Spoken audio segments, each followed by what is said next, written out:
las primeras clases son del capítulo 1 y 2 de el A, ¿sí? Dios, ¿ah? Del libro de Abas. Abas. A-B-B-A-S.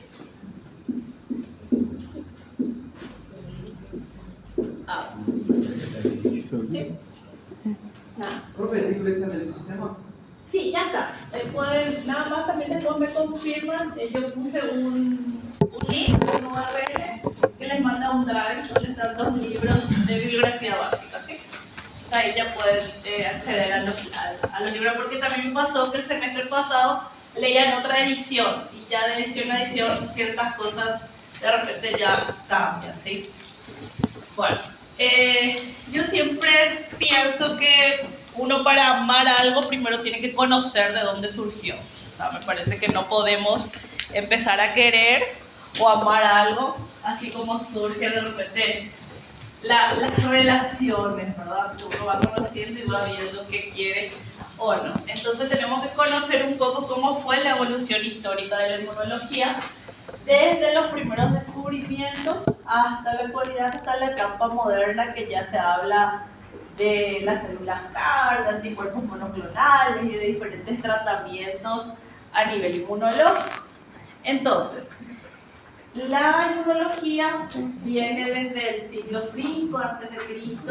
con varios descubrimientos a nivel de infecciones que ocurrían en esos pueblos que anteriormente hubo una persona que se llamaba Tucídides, que él empezó a investigar un poco sobre los procesos infecciosos que se iban dando, ¿sí? Antes se creía, en esa época cuando empieza la inmunología, se creía que solamente el sistema inmune daba una respuesta a microorganismos, ¿sí? A virus, bacterias, hongos o parásitos. Pero a medida que fue avanzando un poco la inmunología, se convirtió actualmente en una ciencia experimental.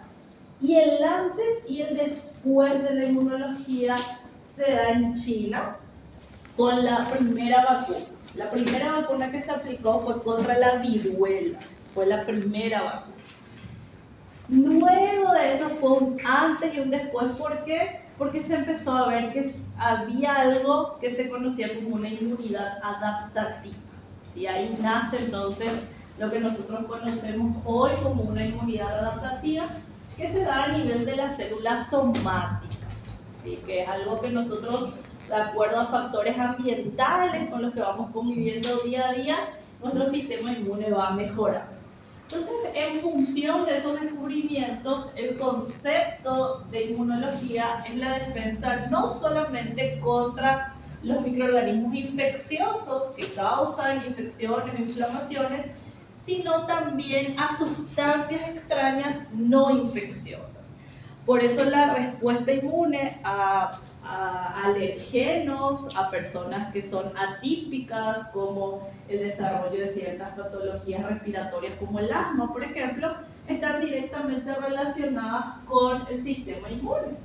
Y no solamente en esas situaciones de exposición a alergenos, sino también que mi sistema inmune responde a mi propio organismo, ¿sí?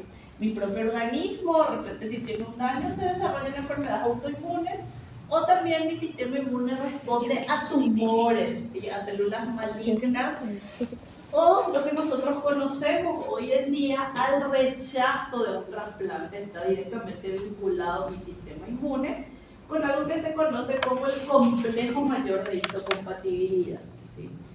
Es sumamente importante para un rechazo de trasplante que se mida esa compatibilidad que hay entre una persona y otra, para que ese trasplante que se acaba de colocar pueda ser exitoso, ¿sí? Entonces, la función del sistema inmunitario es un todo, ¿sí? Es un todo. Es contra infecciones, contra agentes extraños, contra células malignas, contra mi propio sistema inmune. O sea, es un conjunto de todo. Entonces, como les decía, los primeros descubrimientos fueron mi inmunidad natural, mi inmunidad innata, con la que yo nazco, que ya está en células germinativas. Cuando hay un daño en mi inmunidad natural, en inmunidad innata, se desarrolla lo que nosotros conocemos como inmunodeficiencias primarias, ¿sí? Donde nosotros no podemos responder de forma adecuada desde el nacimiento a ciertas infecciones que pueden ir ocurriendo, a las que nosotros estamos expuestos, hasta a la propia adaptación que va a tener mi sistema inmunológico. Vamos a un ejemplo claro. ¿Qué diferencia una persona alérgica, ahora que está tan de moda el morango del amor? Ahora todos comen el morango. Como acá en Paraguay le decimos la frutilla, la fresa. Entonces, todo está de moda. Yo no entendía cuál era la fiebre de la frutilla hasta que ahí me enviaron. Yo no puedo probar el morango del amor porque soy alérgica a la frutilla. Entonces, no puedo probar. Entonces, ¿qué diferencia hay entre acá las personas que ya probaron y yo? ¿Sí? Entonces, eso está directamente relacionado a la producción de una inmunoglobulina que se llama IgE. ¿Sí? Entonces, las personas que somos atípicas o nos tenemos expuestas de repente al mismo alergeno, pero reaccionamos diferente a ese cuerpo extraño, por así decirlo. Ustedes pueden comer el morango de amor y no les va a acontecer absolutamente nada, pero en el caso particular de una persona, ¿sí?, que tenga alergia, va a empezar una sobreproducción de la IgE. Todos producimos IgE, pero a una cantidad sérica normal, ¿sí? Pero va a haber casos en donde esas personas atípicas van a producir una cantidad mayor de IgE, eso va a liberar histamina y es lo que nos va a dar las reacciones alérgicas, ¿sí? Entonces, eso hace, y eso es lo que nosotros también tenemos que ir entendiendo, porque acuérdense que el que se forme un anticuerpo ya está desde que yo nazco, pero que él aumente de cantidad tiene que ver con la adaptación que mi cuerpo va a tener. ¿Sí? Sí.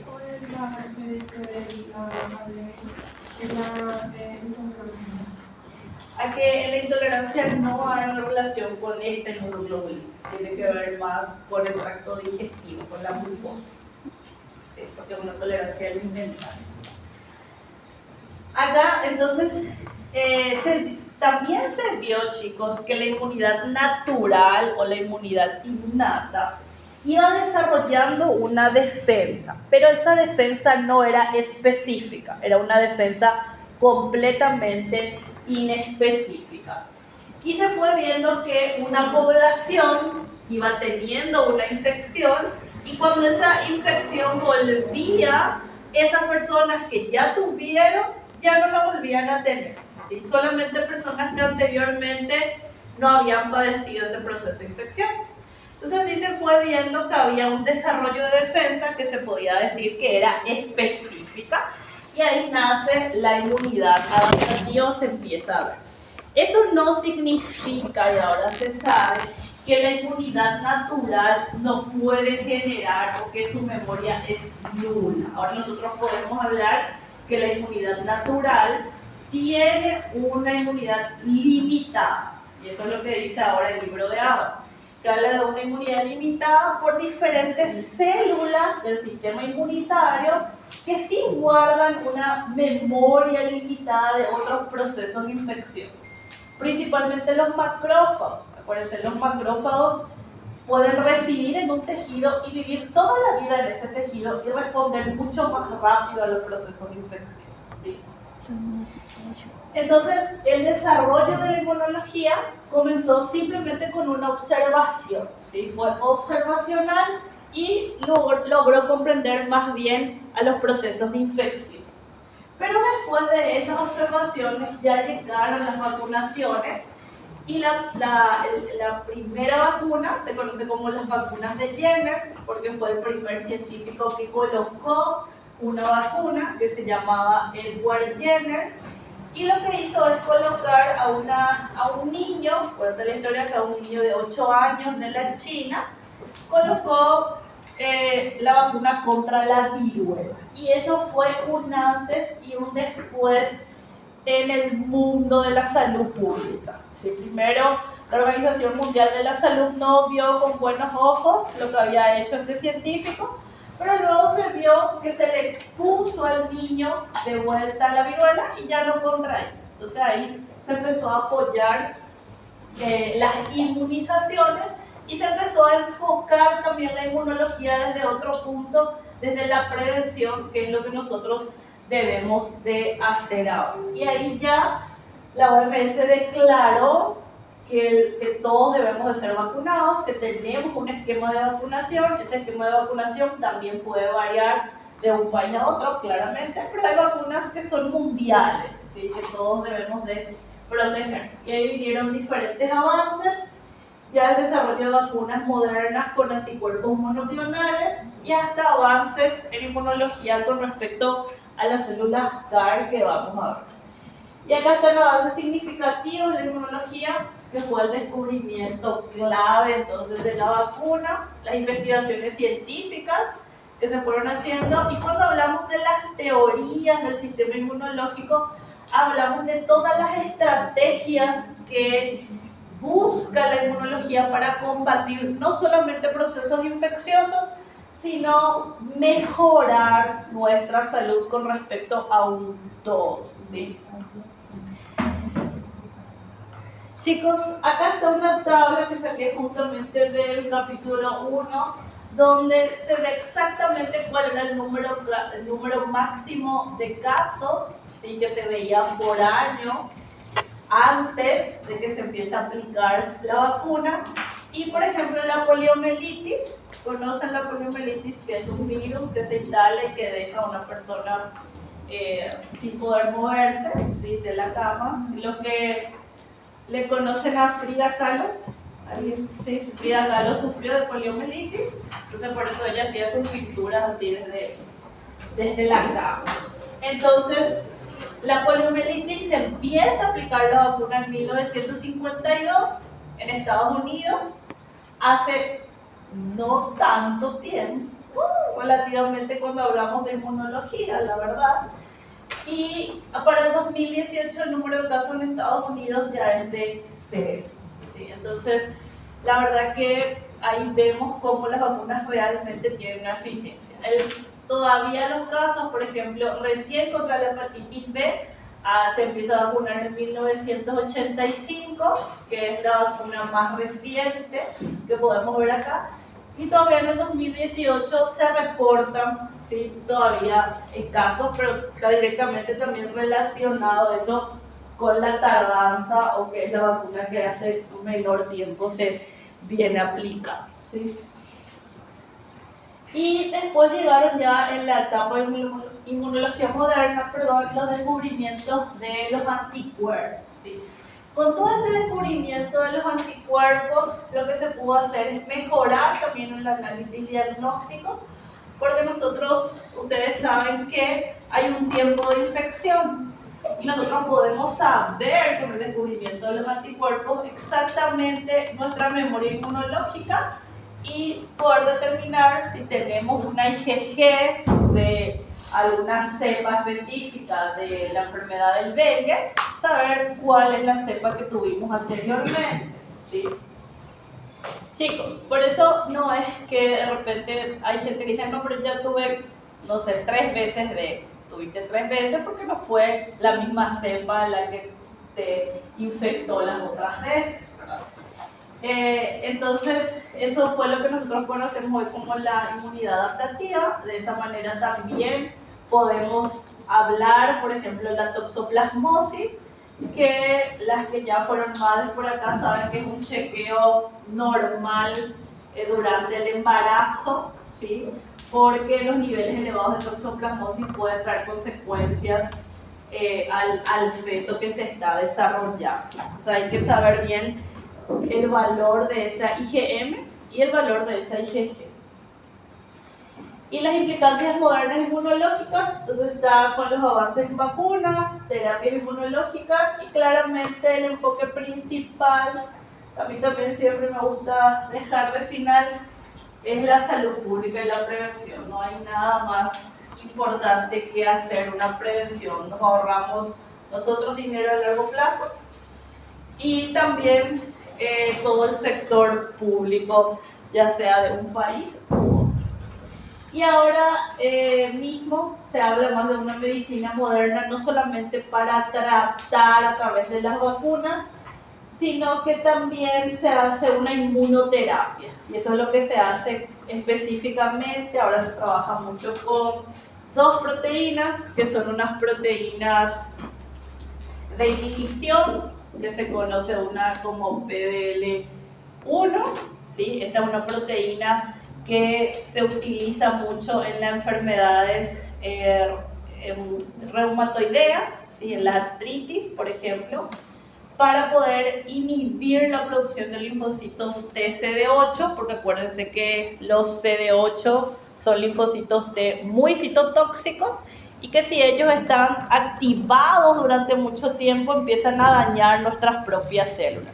Entonces esta es una proteína inhibitoria que se encuentra de forma normal en nuestro cuerpo, pero lo que hacemos, lo que se hace ahora es ponerle a estas personas el PDL1 para que se inhiba la producción de linfocitos TCD8, ¿sí? Porque eso es lo que está aumentado en las enfermedades autoinmunes, ¿sí? Como la artritis.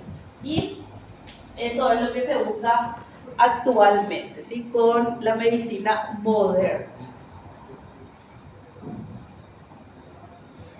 Y acá tenemos las terapias inmunológicas, están los anticuerpos monoclonales, ¿sí? Que son células específicas. Nosotros vamos a ver exactamente cómo se forman los anticuerpos monoclonales que se utilizan ratones en el laboratorio para que ellos produzcan anticuerpos específicos contra algo y eso se empieza a clonar, ¿sí? Yo empiezo a clonar varias veces, a reproducir varias veces y poder aplicar. Los anticuerpos monoclonales realmente fueron un antes y un después porque gracias a ellos también se puede aplicarle a las personas para inmunodeprimirle y evitar el rechazo del trasplante también, ¿sí? Y está la terapia CAR, que es para combatir el cáncer, que ahora mismo es la manera más efectiva para combatir cáncer. No se utiliza todavía mucho porque claramente la quimioterapia sigue o la radioterapia siguen siendo el enfoque que se utiliza de mayor manera, pero la terapia CAR realmente es una modificación de las células T y ayuda mucho cuando la P53 está dañada. Ustedes ya pasaron por biología 2 y saben que la P53 es la guardiana del genoma. Entonces, si ella está dañada, mucho la quimioterapia no puede tal vez ayudar y estas células CAR sí van a ayudar a combatir mejor. Y luego, el enfoque de la medicina moderna actualmente tiene un avance significativo para poder tratar diversas enfermedades, ya no más solamente procesos infecciosos, ¿sí? Y acá ya la conclusión que tenemos que saber entonces, realmente la idea era la evolución de la inmunología, un poco de historia, que puedan entender cómo funciona el cuerpo, y eso es lo que nosotros vamos yo voy a tratar de que ustedes se apasionen por inmuno y entender y defender cómo nuestro organismo se defiende un poco a las enfermedades, ¿sí? Y ayer también estoy dando inmunoclínica en el cuarto año, así que después capaz seguimos con inmunos en el cuarto porque ella es inmunoclínica.